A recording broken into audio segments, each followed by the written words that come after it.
Hello again, I'm Drew Scott and Your Health Matters. We have our guest today. She's Tracy Sullivan. She's a CES and an expert in exercise oncology. Didn't even know that was a specialty, but you know all about it. Please tell us all about it. Yes, sir. Typical modifications for exercise programming and group fitness for the general population simply does not address the special needs for patients who have had cancer and surgical procedures resulting from the cancer. So you're at Stony Brook, Southampton. I am. And you've been there a number of years? Number of years. I started there, and then soon after I was there, the Phillips Family Cancer Center opened here in Southampton. Yeah. And I was very fortunate to be able to meet some of those patients there and train them as well. And then, of course, we all got shut down with COVID, and we're just coming back now to programming. Good. Yeah. We're getting back to normal. Hopefully. The new normal. The new normal. The normal Exactly. normal. Good. So glad we made it. We A did. lot of folks didn't, though. We remember all those good people. But what got you interested and started in cancer exercise? Well, when I started at the Phillips Family Cancer Center, I took my modifications that I had that I understood for the general population, and it didn't apply to these patients. And I realized very quickly that I need to address a different approach. And so I did my research and found out, yes, in fact, there are modifications for surgical scarring, incisions, side effects from the radiation and cancer chemo treatments. And so I got my specialty to promote that type of healthy exercise and do it in a way that was safe for these patients. Now, we've all heard about chemotherapy and oncology, but I've never heard of exercise oncology. So exercise can actually aid your recovery from cancer. Is that right? Absolutely, absolutely. We all understand the benefits of exercise. Yeah. The American Heart Association would recommend 150 minutes of exercise activity, physical activity, for the general population. But in contrast, the American Heart Association recommends only 90 minutes for patients being treated for cancer and soon after treatment. So duration is key and critical in keeping these patients safe as they transition into life. I would imagine you get pushback from folks who don't want to exercise. You got to get them moving. How do you get them motivated? Oh, not necessarily pushback, but they're a little intimidated.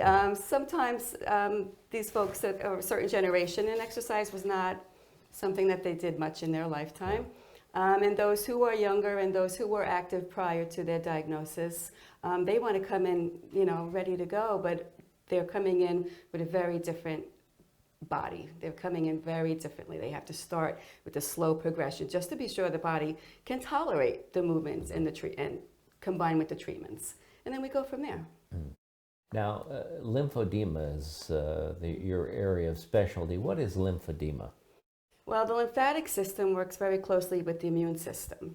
The lymph fluid travels through the body, collecting cellular waste, collecting bacteria, viruses, cancer cells, and it pulls those cells into the lymph nodes, which are located all throughout the body. The lymph nodes act as a filter, so to speak, or a screen. It collects all the cells that are not to be transported through the body, and the clean fluid processes through, comes back to the torso, gets recycled, and goes back to the process again. Unfortunately, with surgical procedures, in a cancer diagnosis, sometimes lymph nodes are removed surgically, sometimes they're damaged from radiation and the treatments for cancer. So when that fluid comes back through the body, it hits a roadblock, so to speak, and accumulates. And then it continues the roadblock and accumulate. And eventually it builds up to a point where swelling can occur. And now that protein, it's a very protein-rich fluid, so it can become quickly infected. It can result in breaks in the skin, and there's different stages of lymphedema. Luckily, if we catch it early enough, we can prevent it through exercise and manage the early stages of it through exercise. Yeah. Yeah. Do you have friends, relatives who have been touched by this in the past? Yes, I have. Yes, I have. Is that what encouraged you to get into this line of work? You know, I think maybe it had been, yeah, because I was helping a personal friend of mine through some tough times, and you know, it comes from a place of the benefits of exercise and the benefits of exercise for everybody. Yeah. Yeah, yeah. What does it take to get certified? Oh gosh, it's a training, a 2-year training. I did it online because of, you know, the COVID lockdown. And it's a comprehensive course. We studied 26 forms of cancer and the surgical procedures involved with those treatments. The benefit of exercise oncologist is that more of these surgical incisions really affect the way the body moves. The deep tissue scarring. Quite often when we think scarring, we think what's on the surface of the skin, what you visibly see. And that's basically the incision site. If you can use a visual of an iceberg, there's a lot more healing that takes place under the skin. And scar tissue can form very strongly and tight to prevent injury in the future, and that tissue sometimes can be very hard to manipulate and bend and twist. Most of the surgical procedures are in the torso of the body, and a horizontal scar and a vertical scar, and depending on the placement in the torso would modify what movements certain patients should do and what patients should not do. Well, you can't put them through a Paris Island workout. No, sir. They can't be doing push-ups or pull-ups, but what can you do? No, sir. Well, the circulatory system has the benefit of the heart to pump throughout the body. The lymphatic system doesn't have that. So the lymphatic system uses muscular contraction to press gently against the vein. And again, a crude visual would be a water balloon. You squeeze one end and it pushes the fluid through. So we use muscular contraction to actually get that fluid to move through the body and stimulate that flow. So it can reduce the swelling and can improve in the extremities. So a patient who's had lymph nodes removed or irradiated in the armpit due to a breast cancer diagnosis, if the fluid was to get trapped, quite often they can get lymphedema in the forearm and in the hand. So a typical exercise program that you'd find in the gym would not actually do these type of exercises because we need to have the muscular contraction. So we do a lot of fist squeezes, fist pumps, rotation in the wrists, just to get the muscular contraction. And that gets the fluid moving. And that gets the fluid moving. Aha. Yes. Okay. Yeah. What types of cancer patients are you seeing in your practice every day? Unfortunately, there's quite a bit of breast cancer patients and survivors. Seem to be more active. I have trained clients who have had lung cancer. I have trained clients with prostate cancers. I have trained a client with colon cancer, ovarian cancers. Yeah. The difference with an exercise, the specialty in exercise oncology, for example, a patient who had surgical procedures for prostate cancer, the surgery can be in the groin, as assumed, and that patient should be more careful with doing any kind of weight bearing on the pelvic floor, squats, bicycle type of work. But there is a second procedure for prostate surgery, which is in the lower abdomen. So if that patient had that type of surgery, certainly they can ride a bike, certainly they can do squats and lunges. So knowing the difference of where, like I said earlier, the surgical scars are, really makes a difference in the training and the programming. There are risk factors involved in lymphedema. What are they, and what should people be aware of? Yeah, people should be aware. In fact, part of this program, what makes it so special, besides the exercise, there's an educational segment to it. We begin with about a 10-15-minute window of education to educate on the symptoms and signs, what to look for, heaviness in the limb, tightness in the limb, tightness in the skin stretch. If you move your hand and you notice, oh, my hand is tight. Tightness in jewelry, maybe tightness in a watch on the wrist. It will indicate that there's some sort of swelling to begin. We also educate on things to be aware of. Any break in the surface of the skin can trigger the lymphatic system and the immune system to go into overdrive. And if you are at risk, say in your upper extremities or your hands, and you get a mosquito bite or a burn or a manicure, and it breaks the surface of the skin, it'll trigger that fluid to flow to those parts of the body. So just to be careful of that and be aware. Now, we took a trip on an airplane, and at the end of the trip, my wife's legs were swollen. That's lymphedema? It might not be lymphedema exactly, but it is a swelling. Edema is a swelling in the extremities. The pressure on the plane can do that. We recommend to everyone that comes through our program, and I recommend it to everyone who's at risk, to, if you did have a compression garment, to wear it while traveling, wear it also while exercising. Also, the difference in a plane sometimes too, the body temperature can be altered with the coolness in the plane. Wow. And that's another issue with exercise programming for this population. We spoke earlier of duration, and the American Heart Association recommends the intensity level for the general population to be about 50 to 70% per week, which is pretty active and pretty intense. But for this population, the recommendation is 30 to 50%. So we want to keep them working. We want to keep them working at a safe level, because once you elevate the heart rate and the body becomes warm, the body core temperature can increase, and that as well can trigger the lymphatic fluid to kick into gear and flow, especially if it's in areas that, if there's already a risk or lymphedema. Absolutely. Yeah, it's interesting. What are the age groups that you're seeing in your patients? Oh gosh, it varies. It varies. There's quite of the older generation right now that are involved. I'd love to be able to get in touch with a different audience. We recently moved the timing of our program to a 9 a.m. time slot to try and reach a different audience and try and reach more folks before they go out to start their day. Right now we're in the afternoon, and that it seems that generation is the people who are available in the afternoon. Now, here on Sun TV, we have programs, and you should really start a program every day of getting people moving. Show them how to move. Fantastic.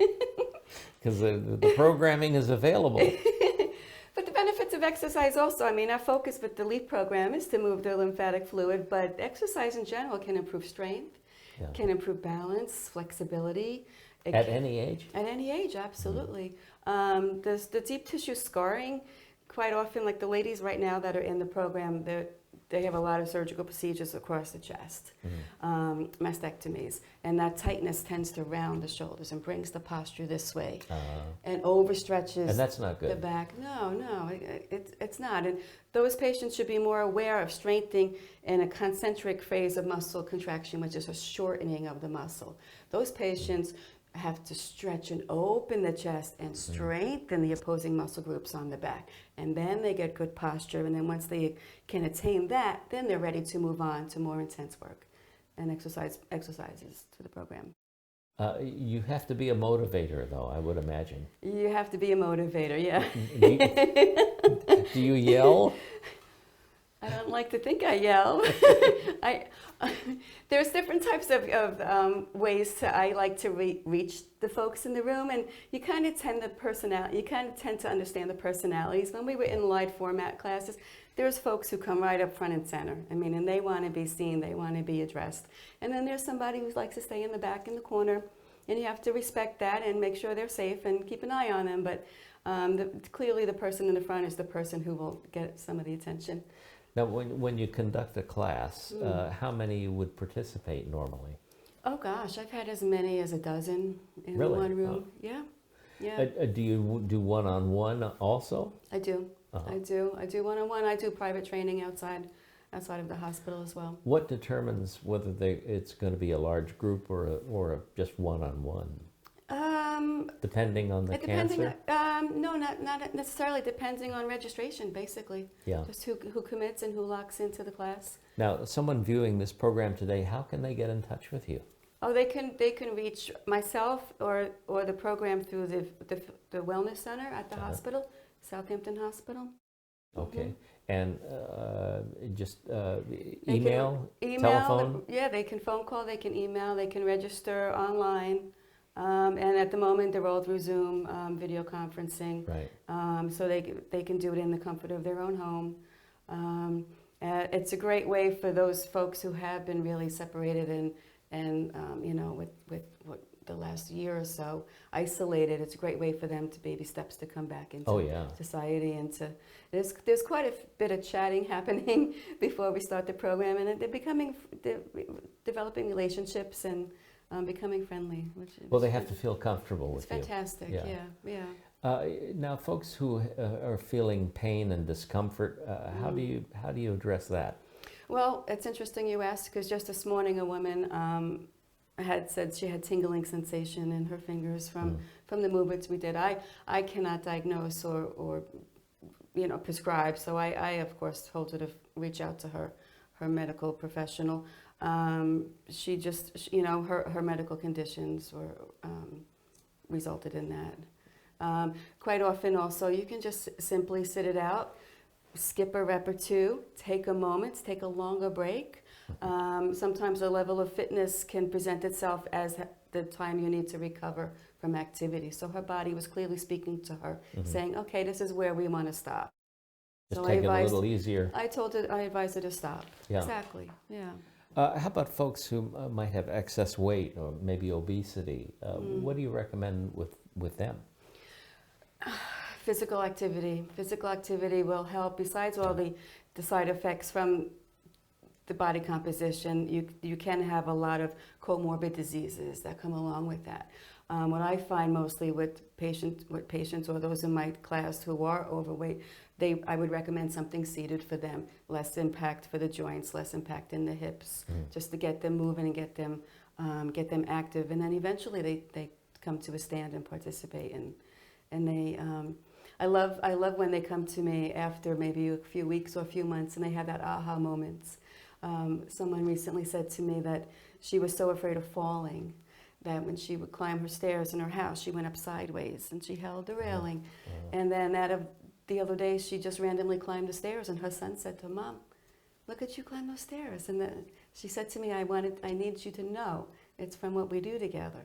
And now there's a success story. And I thought, well, how wonderful. Thank you for sharing that. But it became part of her activity of every day that she didn't realize how strong she had become. Isn't that something? It was fantastic. That has to be very satisfying for you. It was fantastic. Yes, it was very rewarding, and I'm really pleased she shared that with me. Yeah. If folks who say they have rheumatoid arthritis, it's difficult for them to move. How can you help them? Arthritis would typically result in the joints. Yeah. Range of motion exercises quite often are part of the program, part of the LEAP program, and part of what I do. Yeah. In this program in particular, because of the scarring that takes place, and the scar tissue can limit motion in the joints. But with an arthritis back injury or diagnosis, again, I think it's just constantly staying at it at a safe level, as long as the body can tolerate it, and when it can, and you're in a safe place, baby step forward. Stay at it, baby step forward. It has to be slow and gradual. Yeah. To jump from 0 to 100 is just so dangerous and too risky for anybody. Sure. Yeah. But again, the patient who climbed the stairs may have started out that way. Yeah, she was weak. In fact, you asked earlier about motivation, and I spent a lot of time with her before class. There was once or twice where she was the only one that showed up, and we spent the hour talking. And just to get her moving and to perform my job, I said, well, you can keep talking to me, but let's walk to that corner. And keep talking to me, let's walk back to the other corner. So we would just walk back and forth across the room till eventually we walked quicker back and forth across the room. And again, you just build on it and gradually help their comfort level and realize they can do it and they're in a safe place. And climb the stairs at the end. It's interesting that not only do you have to address physical exercise, but you've got to reach them mentally as well, right? Yeah, that's exactly right. Yeah. Exactly right. That comfort zone. They need that comfort zone verbally from me. They need that comfort zone. Physically, I always take the time to preview what I plan to do and what I expect to do. And I have a good background in this program of everyone's medical history, so I know, okay, we can't do that with this patient. Is there something with diet that they can do to improve with their lymphedema diagnosis? Hydration, hydrate. Really? Yeah. Yeah. Okay. Quite often folks assume that more fluid, more liquid will encourage the swelling. Yeah. And in fact, it's the opposite. It helps the body to flush. Hydrate. What about salt? Salt will encourage swelling as well, not necessarily with lymphatic fluid, but swelling in the body. Yeah, we would discourage that. Body temperature, core temperature, being aware of how your body feels, being aware of the sensation and changes you may notice, and acting on it before it gets to a place that it's too, not too late. But we want to address it as early as possible. Do you advise patients to avoid certain foods? I do not. No, sir. No. No. Times when they might eat? No, not No? necessarily. No. Yeah. No. I always recommend a dietitian that specializes in oncology for that type of conversation. But for me, my focus with the LEAP program is I educate on heart rate, understanding this place, what the sensation of effort and the sensation of overworking, because that overworking again can overheat the core temperature and take that body and stimulate that flow. Now you mentioned LEAP program, and we talked about it earlier, but Yes. LEAP stands for something, right? Yes, it does. Lymphedema Exercise and Education Program. Exactly. Makes sense. Makes sense. Makes perfect sense. We struggle with that to decide what to call it, and Yeah. it is what it is. Yeah. It is yeah. what it is. It must be very satisfying for you. You're new to this field, really, but you're achieving results. Yeah, it's wonderful, and Southampton Hospital has been so supportive in this program and interviews much as this, but getting the word out and trying to reach the largest audience as possible is the benefit and the goal, of course. Lymphedema can occur at any time in a patient's life after treatments, and the latest studies and research is showing that, in fact, as much as 2 years plus is when they stand the greatest risk, because again, that's when all the internal scarring finally can heal and block that and restrict that flow. So 2 years out is quite a bit out. And you can still do your LEAP program with folks who have lost some of their lymph nodes, correct? Absolutely. How do you get around that? Absolutely. The movements that we do in the exercises actually stimulate the flow throughout the entire body. We always begin the program with head turns, shoulder shrugs. Those who have had lymph nodes removed in their neck and cervical area, the lymphedema can occur in the head and neck. Mastectomy, breast cancer surgeries typically result in the arm on the affected side. Lymphedema can occur in the torso of the body. And of course, any of the fluid can drain into either leg once the lymph nodes are removed in the torso or the body. So we encourage upper extremity lymph drainage techniques, lower extremity lymph drainage techniques for everybody that's in the program. Yeah. Now, once again, tell us about the program. It's available at Stony Brook Southampton Hospital. Southampton Stony Brook Hospital through the Wellness Center. Is there a day that you see patients? Currently the classes are Tuesdays and Thursdays. It's an hour program. We allow about 20 minutes for that educational segment to begin with. And it's about 30 minutes, keeping in with the guidelines of recommendation for exercises for that population. Everybody should just click in if they're at risk or have a family member, just tune in and check it out. If they're afraid to participate, watch for once and see how it goes. When you say watch, how do they do that? Right now it's all through video streaming. It is. So they absolutely, I have patients that I train. They can zoom in. Absolutely. Wonderful. Yeah, fantastic. Yeah. Okay. Yeah. And again, contact your program through Stony Brook Southampton Hospital. Through the Wellness Center. Gotcha. All right.